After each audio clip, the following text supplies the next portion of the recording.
Hi everyone.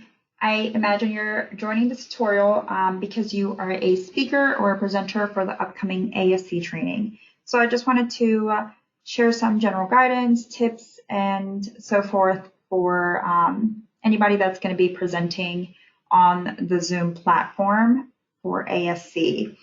It's pretty simple, but when you're in presentation mode and you are talking, it can get a little complicated. So I wanted us to be prepared ahead of time to go ahead and tackle this.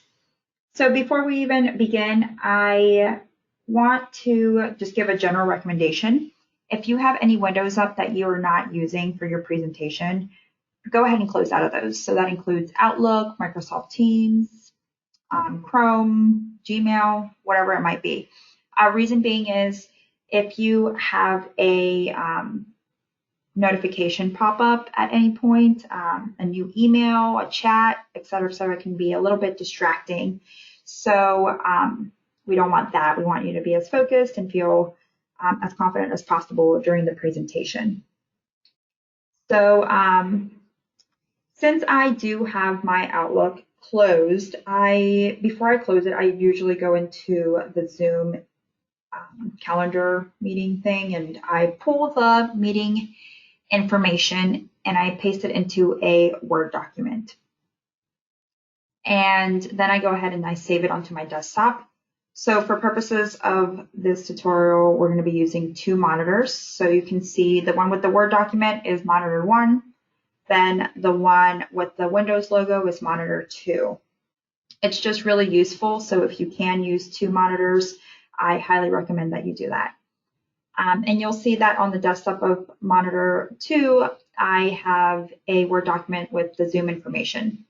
This is just in case I lose internet connection, my computer restarts, I don't know, just worst case scenario, I like to go ahead and be prepared. So I also save a copy of the current presentation just so I have that as well. Like what if my PowerPoint restarts for whatever reason? I just really recommend having this. I don't think I've ever really needed to use these files that I save on my desktop, but again, it just helps me feel good about the presentation. So let's go ahead and start from the beginning. So we're going to go into the Zoom link. Go ahead and click on that.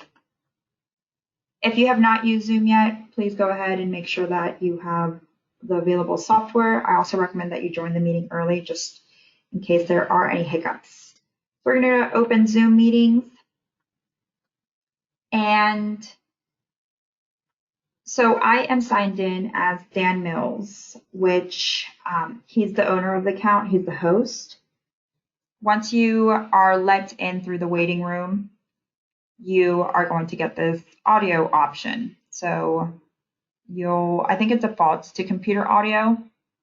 If you have great internet and you have never had a problem with it, go ahead and connect to computer audio. Now, if your internet has ever been a little iffy, if sometimes like calls start to break up and you can't hear clearly using your Wi-Fi, I highly recommend that you just call in, nip that problem in the bud from the beginning versus getting a whole bunch of people saying, we can't hear you, or your connection is breaking up, and then having to look for the number while you're presenting and all of that.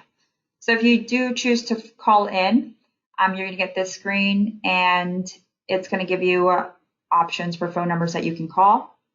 I usually just select the first one. And then you are also going to have to type in the meeting ID. So once you do that, it's going to ask you if you have a participant ID. Go ahead and enter the participant ID. Don't just skip that option. It's really important because it ties your phone number to your name. That way we're not accidentally muting you or unmuting you or anything like that. So put in your participant ID. For purposes of this tutorial, I'm just going to do join with computer audio. And I'm going to put myself on mute.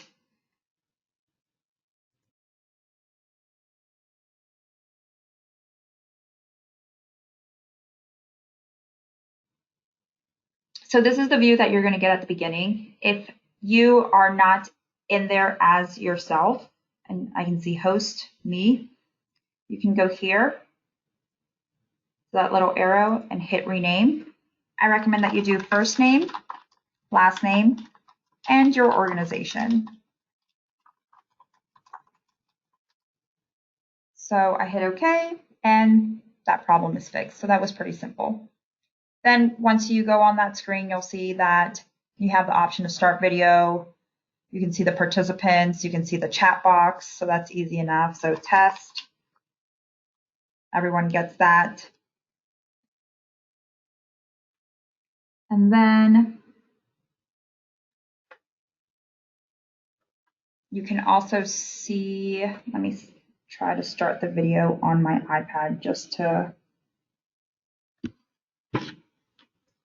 give you an idea of what this is going to look like the day of. And then go ahead and so let me put a sticky over that so you're not seeing an unpleasant angle of me.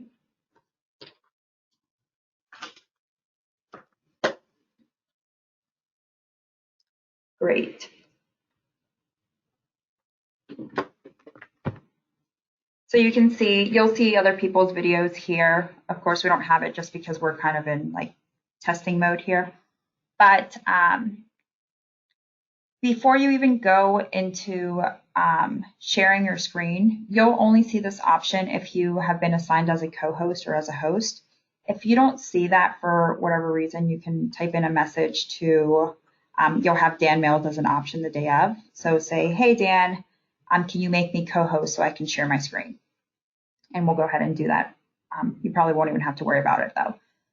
And once you have co-host capabilities, that's going to allow you to share your screen. So before we even get into this, I wanted to also give some recommendations here. Pull up your PowerPoint. I like to have my PowerPoint on the same monitor that my laptop is on, or the same monitor that my webcam is on, sorry. So the reason being is if I want to show my video, I am talking and reading to the same monitor, if that makes sense. So what I do here is I go into presenters view. I minimize this one. I always like to make this screen a little smaller if possible.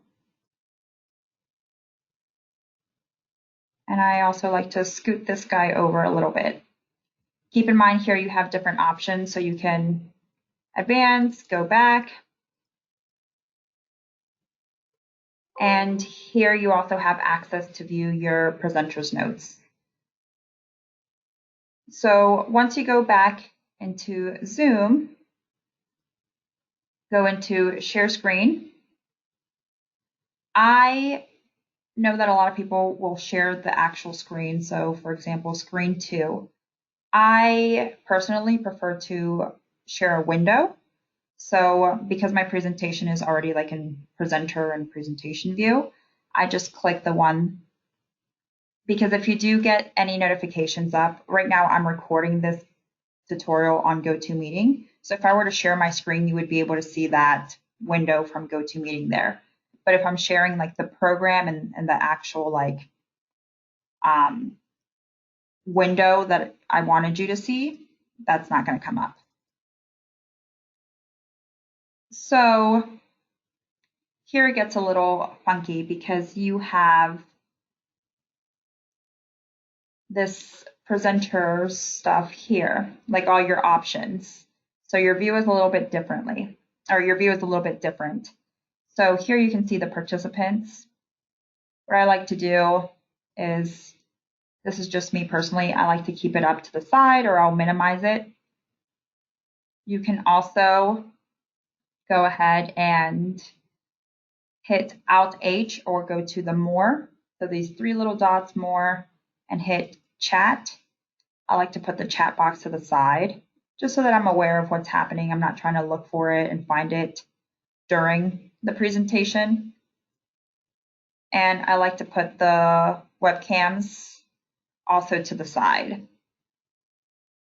So if I want to see who's engaging, once more people have joined, you'll have different view options for this. If you have a third monitor, you can also go ahead and do that. I can also bring it into my other monitor because it's only showing the PowerPoint, it's not showing the whole screen. So with that being said, as you're presenting, you can go ahead and advance here, hit the next button, and so forth. Now, if there was at any point something that you wanted to highlight specifically, like, all right, so we're talking about understanding the importance of an ASC's reporting role, but because there's so much up here, I wanted to highlight that specifically. Go into annotate, and you'll have these different options here. So if you go to Spotlight, and you go to the screen where your PowerPoint is, you'll be able to say like, okay, see, you need to understand the importance of an ASC's reporting role.